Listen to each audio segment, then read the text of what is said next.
Hello, I'm Jeffrey Martz, Curator of Paleontology here at the Museum of Texas Tech University. Hi, I'm Kendra Dean Wallace, and I am the Assistant Curator and Collections Manager. We'd like to welcome you to the Paleontology Division here at Texas Tech. The Museum of Texas Tech University is almost as old as the university itself. Construction of Texas Technological University in Lubbock, Texas began in 1923, and in a few years popular support was building for a museum to celebrate the history and culture of Western Texas. The West Texas Museum was founded on campus in 1929. Originally, the museum consisted only of the basement of Holden Hall, since there wasn't enough money to construct the rest of the building until after World War II. In 1969, the museum was rechristened the Museum of Texas Tech University and moved into a new building on the corner of 4th Street in Indiana, on the north side of campus, where it still resides today. The Museum of Texas Tech contains remarkably diverse collections of both cultural and scientific value, and is currently one of the 5% of American museums to be accredited by the American Alliance of Museums. The Museum of Texas Tech houses 5 divisions. Anthropology is the scientific study of humanity and includes archaeology, the study of human history and culture through artifacts. Archaeologists are not the people who dig up dinosaurs, although they are sometimes interested in ancient animal remains when that's relevant to understanding human behavior. For example, marks left on animal bone by hunting and butchering. Lubbock Lake Landmark, an archaeology and paleontology preserve in the northern part of Lubbock, is also part of the museum. The art, clothing, and textiles and history divisions of the museum house impressive collections relating to Western Texas history and culture. The Natural Sciences Research Laboratory houses one of the most important biology collections of Texas animal life in the state. The last division at the Museum of Texas Tech is Paleontology. Paleontology is the study of ancient life through the study of fossils, the remains of extinct animals, including dinosaurs, plants, and other organisms. Paleontology combines 2 other natural sciences: biology, the study of life, and geology, the study of rocks and the earth. In some ways, paleontologists are essentially biologists, using fossils to study how plants and animals have changed throughout Earth history.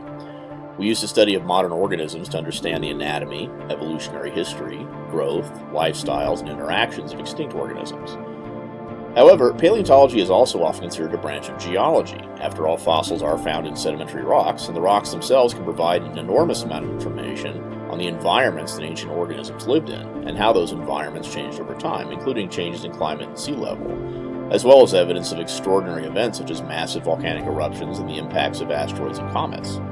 When paleontologists put all this information from biology and geology together, we get a detailed picture of how living things and the ecosystems they belong to have changed over millions of years in response to changes in the environment. This in turn gives us perspective on why modern-day organisms and ecosystems are the way they are, and how life might be impacted by the changes to the environment happening today. Although the Museum of Texas Tech Paleontology Collection houses fossils from across the United States, most of our collection was made less than an hour's drive from Lubbock.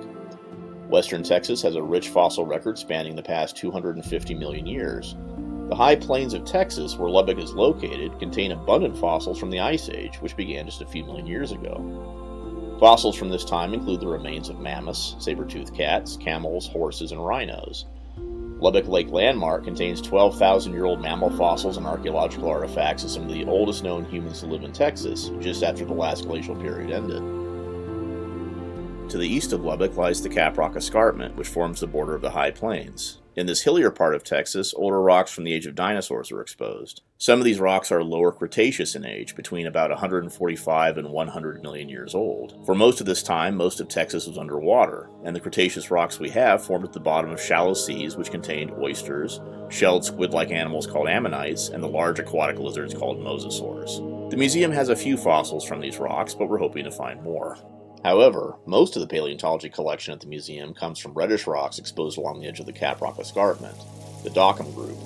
These rocks date to the Triassic period, the beginning of the age of dinosaurs, and are about 230 to 210 million years old. At the time, dinosaurs were rare in North America, and we have the scrappy remains of some of the very first to ever live here. Most larger animals at the time were not dinosaurs, and included giant amphibians called metoposaurs, which looked something like huge salamanders, large plant-eating animals distantly related to mammals, and a variety of big reptiles related to crocodiles and alligators. Phytosaurs are huge aquatic reptiles that resemble modern crocodilians. Many other crocodile relatives evolved to look a lot like dinosaurs that would appear millions of years later. Some look like meat-eating dinosaurs like Tyrannosaurus, others like the beaked ostrich mimics, and others like armored dinosaurs. Only a few places in the world have a fossil collection from this time period that rivals ours. Fossil collections at Texas Tech date back to the earliest days of the museum, and over the past century, a number of legendary paleontologists have worked at Texas Tech University as both faculty members and museum staff and contributed to its fossil collections. Grayson Mead, an expert on Ice Age mammals, and Juan Langston, who was famed for the study of Cretaceous dinosaurs and pterosaurs, both briefly taught at Texas Tech during the 1940s and contributed to the museum's fossil collections. Dr. Langston collected the skull of a phytosaur in Scurry County, later named Wania scurriensis in his honor. Craig Black, a renowned expert on tertiary mammals, was the director of the museum during the early 1970s. Dr. Black served as paleontology curator and director for several museums over the course of his career, and was chosen by President Reagan to serve on the National Science Board after leaving Texas Tech. Dr. Martz's immediate predecessor as curator of paleontology was Sankar Chatterjee. Arrived here in 1978, Dr. Chatterjee is a Paul W. Horn Professor, the highest academic honor bestowed by Texas Tech. He specialized in vertebrates from the Triassic period, as well as the evolution of flight in birds and pterosaurs. Most of the museum's paleontology collection was made by Dr. Chatterjee in the Dockum Group near the towns of Posts and Crosbyton. The Museum of Texas Tech also houses one of the few collections of rocks and fossils from Antarctica. Texas Tech geologists Franklin Alton Wade and Vestal Yates led several expeditions to Antarctica during the 1960s, establishing the Antarctic Research Center at the Museum of Texas Tech to house the rocks and minerals that they collected. Several landmarks in Antarctica were named by his expeditions, including Matador Mountain, Lubbock Ridge, Red Raider Rampart, and Yates Glacier. During the 1980s, Dr. Chatterjee led expeditions to Antarctica accompanied by his students Brian Small and Mike Nichols. From Seymour Island, Dr. Chatterjee's expeditions brought back the fossils of Cretaceous animals that swam in warm, shallow seas that covered Antarctica over 66 million years ago, just before the extinction of the dinosaurs, including a new species of elasmosaur, mosasaurs, and one of the oldest known loons. In the Allen Hills of South Victoria Land, he brought back the leaves of ferns and seed ferns from Permian-aged rocks over 250 million years old, when Antarctica was still covered with forests. The minerals, rocks, and fossils collected on the expedition, as well as historical artifacts and documents, are housed in our Antarctic collection. So, what do we actually do here? As curator of paleontology, I'm the one who's ultimately responsible for making sure that the collection is being well taken care of, that we're getting new information from the collection through research, and that new material is being added to the collection. Most of the field work we do hunting for more fossils is conducted here in western Texas. Since nearly the entire state is private property, it is extremely important to maintain good relationships with local landowners, respect their property, and recognize the importance of their contributions to our collections. Over the years, the museum has benefited enormously from the assistance of local residents, and many of the new species in the Texas Tech collections are named after local landowners. As we search for fossils, we keep extremely detailed records on how and where we collected the specimens. Knowing exactly which rock layers the fossils were found in gives important information about the age and environment of the fossils, and also ensures that we can find more. Once the material is collected, we bring it back to the basement of the museum.